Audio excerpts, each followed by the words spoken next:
Hello students, मैं रेणुका और आप सबका स्वागत है वाइनी एजुकेशन में। तो हमने सीबीएसई क्लास 10th की मैथ्स स्टार्ट की हुई है, जिसमें हम फर्स्ट चैप्टर रियल नंबर कर रहे हैं। तो रियल नंबर की जो टर्मिनोलॉजी थी वो हम ऑलरेडी कर चुके हैं, और उसके रिगार्डिंग जो लास्ट वीडियो में हमने कुछ क्वेश्चन किए थे जो सीबीएसई 2024 में आए थे, और आज हम सीबीएसई 2025 इट मीन्स इस साल जो आए थे वो क्वेश्चन डिस्कस करेंगे। देन नेक्स्ट वीडियोज में हम एचसीएफ एलसीएम के रिगार्डिंग कॉन्सेप्ट करेंगे, देन उनके रिगार्डिंग क्वेश्चंस करेंगे। तो हम आज का अपना लेक्चर स्टार्ट करते हैं। एक बार हम देख लेते हैं कि किस टाइप के नंबर्स होते हैं। नेचुरल नंबर्स में क्या होते हैं, 1 2 3 जो इस फॉर्म में लिखे जाते हैं वो सारे के सारे क्या होते हैं, natural numbers. Then whole number क्या होंगे, 0 अलॉन्ग विद नेचुरल नंबर्स, वो होल नंबर्स होंगे। Then integers, whole numbers with negative numbers क्या कहलाएंगे, इंटीजर्स। देन रेशनल नंबर्स होंगे जो टर्मिनेटिंग होंगे या नॉन टर्मिनेटिंग रेकरिंग नंबर्स होंगे। It means we can write rational numbers in p by q form, और where q should not be equal to 0, जहाँ Q क्या नहीं होना चाहिए, 0 के बराबर नहीं होना चाहिए। और इरेशनल नंबर्स क्या होंगे जो हम पी बाई क्यू फॉर्म में नहीं लिख सकते हैं। तो रेशनल नंबर्स तो होंगे जो पी बाई क्यू फॉर्म में लिख सकते हैं, और इरेशनल नंबर होंगे जो पी बाई क्यू फॉर्म में नहीं लिख सकते हैं। देन फर्दर रेशनल और इरेशनल नंबर्स के ग्रुप को मिलाकर हम क्या बोलते हैं, रियल नंबर्स बोलते हैं। तो हम इसके रिगार्डिंग जो क्वेश्चंस आए हुए हैं 2025 में वो देखते हैं हम। तो हमारा फर्स्ट क्वेश्चन है 1 + √3 होल स्क्वायर और -1 - √3 होल स्क्वायर। तो ये किस टाइप का नंबर है, हम इसको सॉल्व करना स्टार्ट करते हैं। 1 + √3 = स्क्वायर, तो ये हो जाएगा a + b का होल स्क्वायर, ये आइडेंटिटी लग जाएगी यहाँ पर। तो 1a² √3 का होल स्क्वायर क्या हो जाएगा, 3 √3 का होल स्क्वायर हो जाएगा 3, और a + b का होल स्क्वायर क्या होता है, a² + b² + 2ab। तो 2 √3 ये क्या आ गया, 2 × 2 + 2 √3, ओके। और 1 - √3 का होल स्क्वायर क्या आ जाएगा, 1 - √3 का whole square 1 + 3 - 2 √3, a² - b² - 2ab ये होता है। तो ये हमारा आ जाएगा 4 - 2 √3, और ये क्या था, 4 + 2 √3। अभी इन दोनों इक्वेशन को आपस में जब हम क्या करेंगे, सब्सट्रैक्ट करेंगे 1 - 2, तो हमारा क्या बच जाएगा, यहाँ पर क्या रह जाएगा, 4 + 2 √3 -4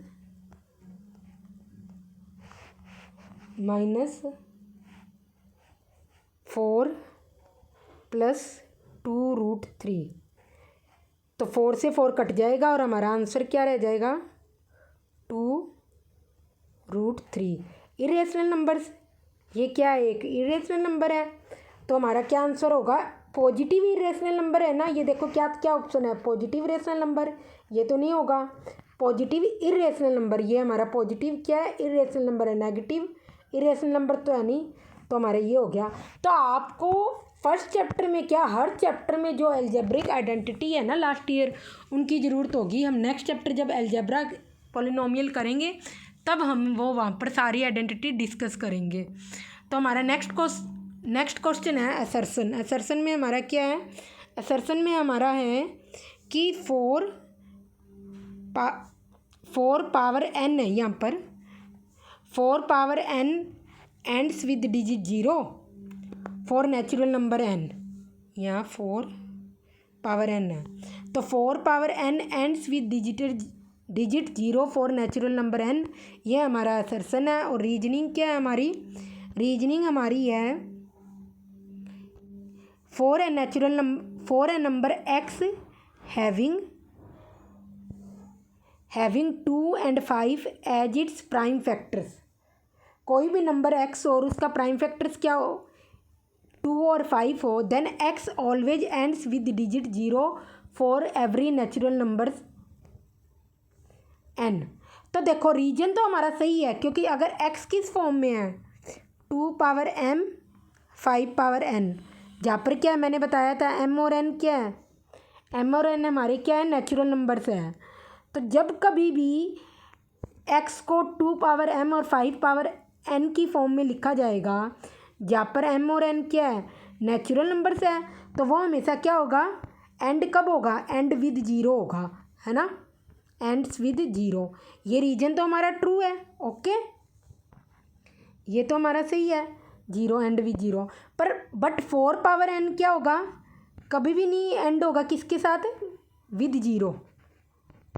विद जीरो के साथ क्या होगा, कभी भी एंड नहीं होगा।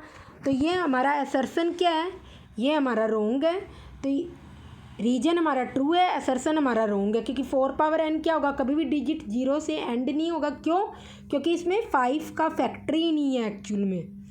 नेक्स्ट क्वेश्चन देखते हैं हम, इसमें है कौन सा रेशनल नंबर है बिटवीन किसके, √3 और √5 के बीच में। तो आपको यहाँ पर कुछ इरेशनल नंबर्स की वैल्यू भी पता होना चाहिए। यहाँ पर आप लिख लो साइड में, √2 की वैल्यू होती है 1.414, √3 की वैल्यू होती है, आगे भी चलता रहता है, मेन हम यही लेते हैं 1.73, √4 तो √2 होता है, और इसकी होती है 2.23, और √6 की तो ज़रूरत नहीं, √7 की हमें पता होनी चाहिए वैल्यू। √7 की वैल्यू होती है आपकी 2.64। ओके, इसका मतलब ये आगे चल रहा है, नॉन टर्मिनेटिंग रेकरिंग नंबर है ना, इरेशनल नंबर है। तो ये सारी की सारी वैल्यूज आपको क्या होनी चाहिए, लर्न होनी चाहिए। अब हम देखते हैं √3 और √5 हमारा क्या है, ये √3 और √5, इट मीन्स 1.73 और 2.23 के बीच में हमारा वो रेशनल नंबर हमें फाइंड करना है। ओके, तो हम देखते हैं यहाँ पर, ये तो हमारा क्या होगा, इरेशनल नंबर होगा, ये तो आंसर हो नहीं सकता। नेक्स्ट हमारा है कि पाई भी क्या है, एक इरेशनल नंबर है, तो ये भी हमारा नहीं होगा। इसके बाद है 2.32, ये क्या है 2.23 है, पर हमने क्या कहा है 1.73 और 2.23 के बीच में होना चाहिए, तो ये भी नहीं होगा ना, ये होगा। क्यों, क्योंकि ये तो एक इरेशनल नंबर है, ये क्यों नहीं होगा, क्योंकि ये 2.23 से भी बड़ा है, √5 से बड़ा है, ये भी नहीं होगा। ये क्या है, एक इरेशनल नंबर है, चाहिए क्या हमें, एक रेशनल नंबर, और ये क्या होगा हमारा रेशनल नंबर। क्यों, क्योंकि ये क्या होगा, टर्मिनेटिंग नंबर होगा, और टर्मिनेटिंग है, इसका मतलब क्या है, रेशनल नंबर है। तो ये हमारा आंसर होगा इस क्वेश्चन का। जिसको भी नहीं समझ आए वो इससे पहले की वीडियो देखे, उसमें मैंने सारा कॉन्सेप्ट करवा रखा है।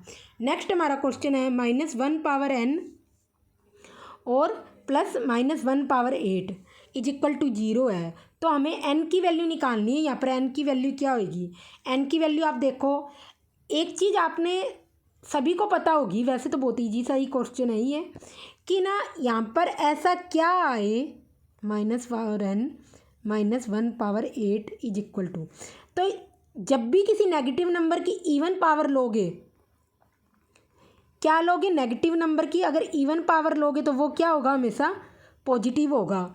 और नेगेटिव नंबर की जब क्या लोगे, ओड पावर लोगे, तो वो क्या होगा, हमेशा नेगेटिव नंबर ही होगा। तो यहाँ -1 की कोई भी पावर ले लो, ओड नंबर लेंगे तो यहाँ पर क्या आएगा माइनस, और इवन पावर लेंगे तो यहाँ पर क्या आएगा 1। कोई भी नंबर हो नेगेटिव, कोई भी नेगेटिव नंबर हो, ये स्पेशली 1 के लिए, -1 के लिए नहीं है, कोई भी नेगेटिव नंबर की अगर आप ओड पावर लोगे तो हमेशा माइनस नंबर आएगा, नेगेटिव नंबर आएगा। यहाँ पर चीज लिख लो, नेगेटिव नंबर आएगा। और कभी भी नेगेटिव नंबर की आप इवन पावर लोगे तो आपको क्या मिलेगा, पॉजिटिव नंबर मिलेगा, पॉजिटिव नंबर मिलेगा। तो इसलिए ये -1 + 1 क्या आ गया 0। तो इसका मतलब n की वैल्यू हमारी यहाँ पर क्या होनी चाहिए, इवन तो ये है, तो इसका मतलब ये क्या होनी चाहिए, ओड नंबर। तो ये आ गया ओड नंबर। देन n ही पूछा है ना, तो ओड नंबर होगी, तो ये हमारा क्या आ जाएगा, 0 आ जाएगा।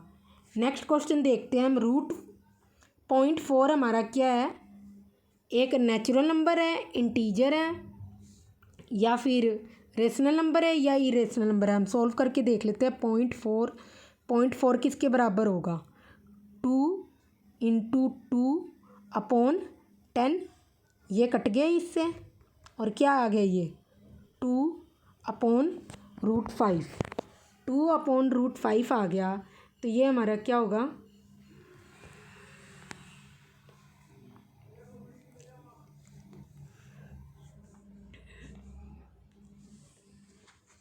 2/√5, रूट में 2/5 आ गया। तो ये हमारा क्या हो गया, एक इरेशनल नंबर्स हो गया। तो इसका आंसर क्या होगा, इरेशनल नंबर। क्यों, जब √0.4 को जब आप डेसिमल हटाओगे तो क्या लिखोगे, 4/10, और ये क्या आ जाएगा 2, रूट में 2/5, जो कि हमारा क्या एक इरेशनल नंबर है। तो इसका फाइनल आंसर क्या हो गया, इरेशनल नंबर होगा। ओके, नेक्स्ट हमारा क्वेश्चन है, विच कौन सा ऐसा है जो 8 पावर n आएगा, इधर 8 पावर n, तो कौन सा ऐसा है जो जिसमें 8 पावर n की यूनिट डिजिट क्या नहीं होएगी, where n is a natural number. तो 8 की पावर n की यूनिट डिजिट क्या नहीं होगी, हमें ये देखना है। तो क्योंकि 8 पावर n को हम क्या लिख सकते हैं, पहले भी किया हमने लास्ट वीडियो में क्वेश्चन 2 पावर 3n, और इसमें कभी क्या आ सकता है, 6 भी आ सकता है, 2 भी आ सकता है, 4 भी आ सकता है, बट क्या नहीं आएगा, 0। क्यों, 0 होने के लिए हमारा क्या होना चाहिए, 5 भी इसका फैक्टर होना चाहिए 8 पावर n का, जो कि है नहीं, इसलिए इसमें यूनिट डिजिट क्या नहीं आ सकती, कांट भी है यहाँ पर। तो 0 इसका फाइनल आंसर होगा।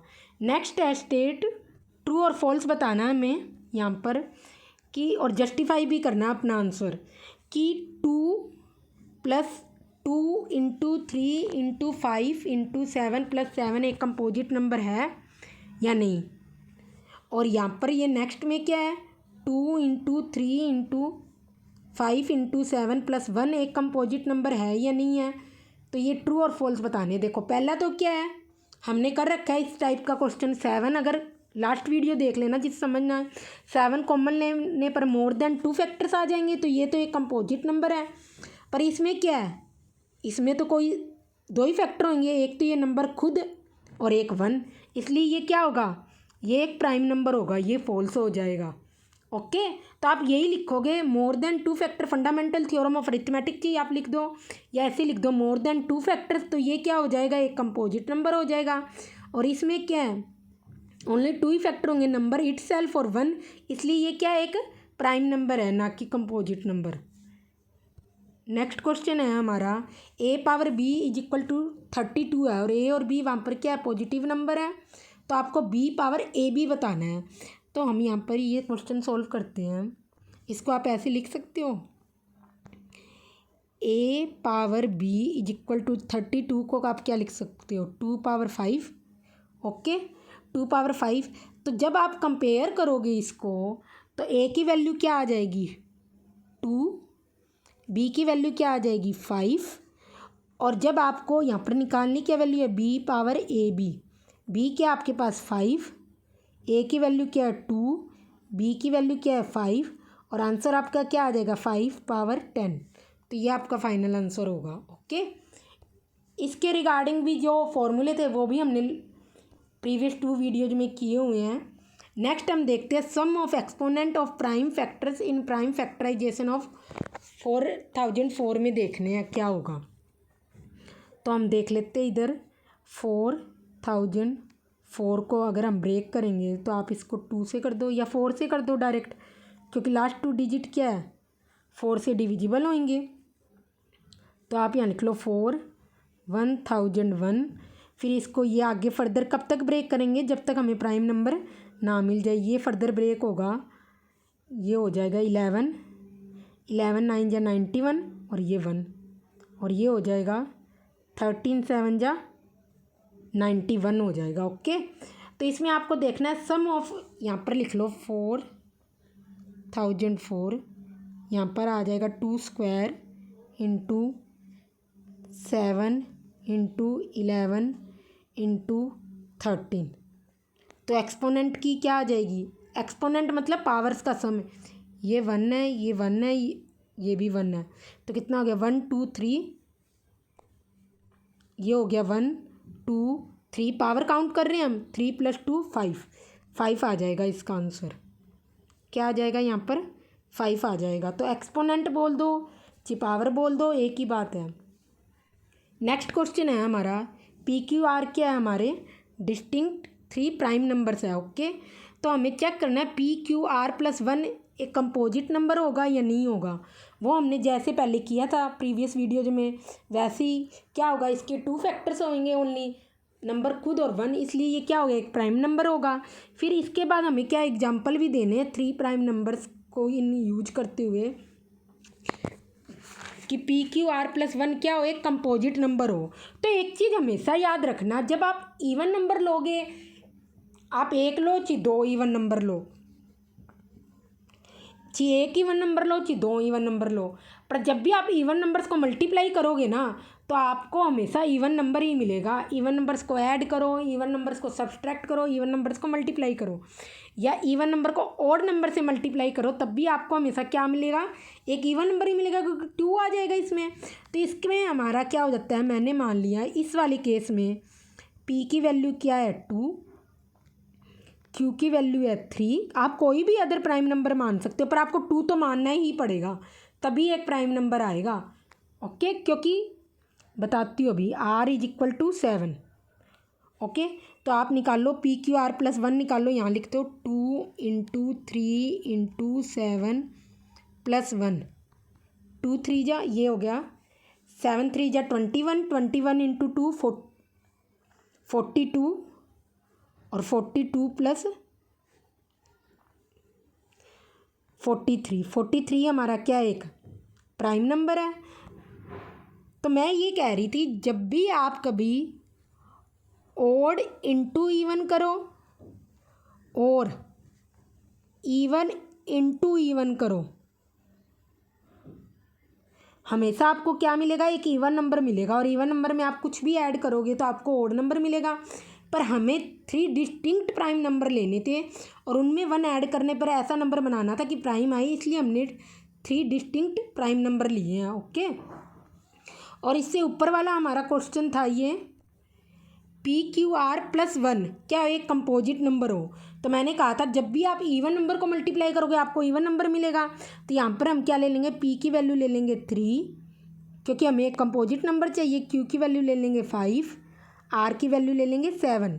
तो आप अगर ओड नंबर्स को ओड नंबर के साथ ही मल्टीप्लाई करके ऐड करोगे तो आपको क्या मिलेगा, हमेशा कंपोजिट नंबर मिलेगा। 3 इधर लिख लो, चाहिए आप ये इधर लिख लो, पी क्यू आर प्लस 1 में लिख लो 3 इंटू 5 इंटू 7 प्लस 1,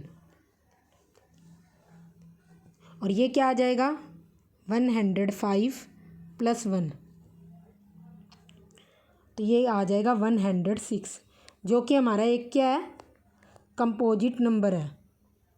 क्या ये हमारा कंपोजिट नंबर है। तो बहुत ज़बरदस्त क्वेश्चन पूछा गया था ये लास्ट ईयर स्टैंडर्ड के पेपर में, बहुत एकदम बेसिक जो कंसेप्ट था ना वो उठाया गया था। तो आपको समझ आ गया हो ना। यहाँ पर हमने क्या किया, 3 ओड प्राइम नंबर्स ले लिए, 3 ओड प्राइम नंबर्स ले लिए और 1 में ऐड कर दिया, तो ऑब्वियसली 1 भी एक ओड नंबर है, ये भी ओड नंबर आएंगे, और ओड को ओड के साथ ऐड करोगे तो मैंने बता रखा है एक इवन नंबर मिलेगा, जो कि क्या होगा, कंपोजिट। इवन नंबर को प्लस ओड नंबर के साथ आप कभी भी ऐड करोगे तो आपको ओड नंबर मिलेगा, और हमें प्राइम नंबर चाहिए था तो हमने प्राइम नंबर से मल्टीप्लाई किया, और 43 भी हमारा क्या एक प्राइम नंबर है। नेक्स्ट हमारा क्वेश्चन है कि ए बी 2 पॉजिटिव इंटीजर है सच दैट क्या है, लीस्ट प्राइम फैक्टर क्या है 3 का। इसका मतलब क्या है, सॉरी ए का लिस्ट प्राइम फैक्टर क्या है, ए का लिस्ट प्राइम फैक्टर क्या, आप ऐसे लिख सकते हो, ए का लिस्ट प्राइम फैक्टर क्या है 3 इंटू, और आगे कुछ भी हो सकता है, हमें पता नहीं ना। 3 की आपको पावर लगानी है तो पावर लगा दो, पर लिस्ट प्राइम फैक्टर तो ये है। ओके, और बी का लिस्ट प्राइम फैक्टर क्या है 5। ओके, इसमें भी आगे कुछ भी हो सकता है, बट लिस्ट है इसलिए क्या होगा, इसमें तो 3 से बड़े ही आएंगे सारे, ए में क्या आएंगे 3 से बड़े, 5 7 11 13 23, आप कोई भी लिख सकते हो, पर आएगा तो ओड ही नंबर ना। तो यहाँ पर भी एक क्या बनेगा, ओड नंबर ही मिलेगा मल्टीप्लाई करने पर। 2 ओड नंबर्स को मल्टीप्लाई करोगे, लास्ट क्वेश्चन में हमने किया था। और 5 क्या है, एक ओड नंबर है, इसके बाद के भी क्या आएंगे, क्योंकि इवन प्राइम नंबर तो एक ही है 2, वो हो नहीं सकता क्योंकि लिस्ट प्राइम नंबर यही दे रखा है हमें बी का। तो इसमें भी क्या आएगा, जी आप एग्जाम्पल ले लो, बी में 5 है, अगर हमने मान लिया 23 इसका नेक्स्ट प्राइम नंबर है और 31 आ गया, तब भी आप करोगे तो 5 3 या 15, यूनिट डिजिट क्या आएगा इस नंबर का? 5, एक ओड नंबर आएगा। तो कुल मिला के हमें मिलेगा तो एक ओड ही नंबर ना। और जब आप इस और इस नंबर को ऐड करोगे, a + b = 3 इंटू जो भी है यहाँ पर जो भी नंबर आएगा प्लस 5 इंटू जो भी है, तो आप ये भी ओड होगा, ये भी ओड होगा, और दो ओड नंबर को ऐड करोगे तो आपके पास क्या आएगा? इवन नंबर आएगा, इवन नंबर मिलेगा यहाँ पर। 3 + 5 एटलीस्ट 2 तो मिलेगा ही मिलेगा ना। ये क्या आ जाएगा आपके पास? ये आ जाएगा यहाँ पर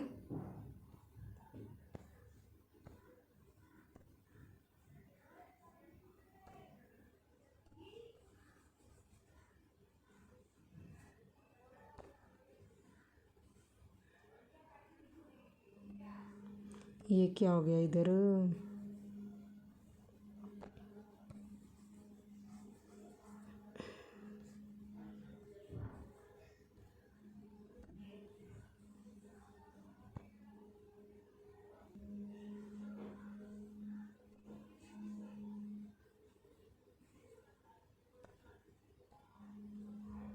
हाँ तो यहाँ पर क्या हमने देखा, ए क्या होगा? एक ओड नंबर होगा, बी क्या होगा? एक ओड नंबर होगा, और जब a + b को ऐड करेंगे तो हमें क्या मिलेगा? ओड नंबर ही मिलेगा। ओके, सॉरी, ए ओड नंबर होगा, बी भी ओड नंबर होगा, ये हमने लिख रखा है। और जब a + b को जब भी हम ऐड करेंगे तो हमें क्या मिलेगा? एक इवन नंबर मिलेगा। यहाँ पर इवन लिखो, इवन नंबर मिलेगा। तो एटलीस्ट लीस्ट प्राइम फैक्टर क्या होगा इसका? 2 तो होगा ही होगा, इससे बड़ा भी हो सकता है क्योंकि हमारे पास कंप्लीट नंबर तो है नहीं। तो कभी भी अगर लीस्ट प्राइम फैक्टर 2 नंबर में ऐसे ही क्वेश्चन दे रखा हो जहाँ पे लीस्ट प्राइम फैक्टर क्या हो? ओड नंबर्स हो, तो हमेशा उसका a + b का लीस्ट प्राइम फैक्टर क्या होगा? हमेशा 2 होगा। पर अगर इसी क्वेश्चन को ऐसे दे दें कि a क्या हो? लीस्ट प्राइम फैक्टर क्या है? a का 2 है, और फिर इसके बाद हमें पता नहीं है। ऐसे ही b का लीस्ट प्राइम फैक्टर क्या है? और तो कोई इवन प्राइम नंबर होता नहीं, ऑब्वियसली ओड नंबर ही होगा। ये ओड है तो ये हमारा क्या आएगा? एक इवन नंबर ऑब्वियसली। और ये हमारा क्या आएगा? कुछ भी आ जाए, 2 से बड़े कोई भी प्राइम नंबर हो, 3 ले लो, 5 ले लो, आएगा तो यहाँ पर मल्टीप्लिकेशन पर इवन नंबर ही। और 3 इंटू कोई भी प्राइम नंबर ले लो, 5 7, अच्छी आप ऐसे लिख दो 3 इंटू 5 इंटू 7, कोई भी लिख दो, आपको मिलेगा तो ओड ही नंबर। तो ये भी हमारा यहाँ पर क्या हो जाएगा? ओड नंबर हो जाएगा। और जब भी आप इवन प्लस ओड करोगे तो आपको क्या मिलेगा? इट मीन्स a + b करोगे तो आपको क्या मिलेगा? एक इस क्वेश्चन में ओड नंबर मिलेगा। और जिसके प्राइम फैक्टर के बारे में आप कुछ कह नहीं सकते कि इवन होगा, सॉरी भाई उसका कोई फैक्टर होगा भी, ये नहीं होगा। तो अगर इस टाइप में आ जाए जब लीस्ट प्राइम फैक्टर 2 हो और दूसरे नंबर का लिस्ट प्राइम फैक्टर कुछ भी ओड नंबर, तो उस केस में हमें पता नहीं कि उसका लिस्ट प्राइम फैक्टर होगा क्या। ओके, पर अगर लिस्ट प्राइम फैक्टर दोनों के क्या दे रखे हो? ओड दे रखे हो, तो उस केस में हमेशा a + b का लिस्ट प्राइम फैक्टर क्या होगा? हमेशा 2 ही होगा। तो ये क्वेश्चन ऐसे भी आ सकता है, आप इसको भी नोट डाउन कर सकते हो। ओके, नेक्स्ट क्वेश्चन है हमारा कि ये हमारा क्या है? प्राइम, ये हमारा क्या रेशनल नंबर या इरेशनल नंबर है? तो ये हम यहाँ पर सॉल्व करते हैं। ये हमने देखा 2 - √3 और ये हो गया √3 + √2। a + b, a - b की यहाँ प्रॉपर्टी लगेगी, तो ये क्या हो जाएगा? √2 का होल स्क्वायर माइनस √3 का होल स्क्वायर, और ये मेरा क्या आ जाएगा? -1 आ जाएगा। ओके, तो ये मेरा क्या हो गया? एक होल नंबर तो है नहीं, तो मेरा क्या है? ये एक रेशनल नंबर है, तो इसका आंसर क्या हो जाएगा? रेशनल नंबर हो जाएगा। नेक्स्ट क्वेश्चन है हमारा 2 + √45, 3 + √20 2 + √5 क्या है? एक ये रेशनल नंबर है, इरेशनल? ये CBSE 2018 में आया हुआ क्वेश्चन है, तो हम सॉल्व करके देखते हैं। 2 √45 + 3 √20 में 2 √, सिंप्लीफाई करेंगे इस क्वेश्चन को। सिंप्लीफाई करने पे क्या आ जाएगा, ये 9 इंटू 5 आएगा, तो ये यहाँ पर आ गया 6 इंटू 5 प्लस ये 4 5 जा 20 हो जाएगा, तो 4 का क्या होगा स्क्वायर रूट 2, ये भी 6 रूट 5। ओके, 6 रूट 5 अपॉन में ये क्या आ जाएगा 2 रूट 5, तो रूट 5 से रूट 5 कट जाएगा, कॉमन लेने पर ये क्या आ जाएगा 12 अपॉन 2, और हमारा आंसर क्या आ जाएगा 6। तो 6 हमारा फाइनल आंसर होगा, और 6 क्या होगा रेशनल नंबर होगा। अगर डायरेक्ट देखोगे तो आपको इरेशनल नंबर लगेगा, पर हमेशा आपको सिंप्लीफाई करना है इस नंबर को और फिर देखना है कि वो रेशनल होगा इरेशनल होगा। तो ये हमारा लास्ट क्वेश्चन था। आई होप वीडियो आपको अच्छी लगी होगी। अगर जो मैंने आपको क्वेश्चंस दिए हैं वो आपको ज़रूर सॉल्व करने हैं, और अगर कोई क्वेश्चन ना आए तो कमेंट बॉक्स में सेंड करना, क्वेश्चन मैं सॉल्व करके दूँगी। Thank you.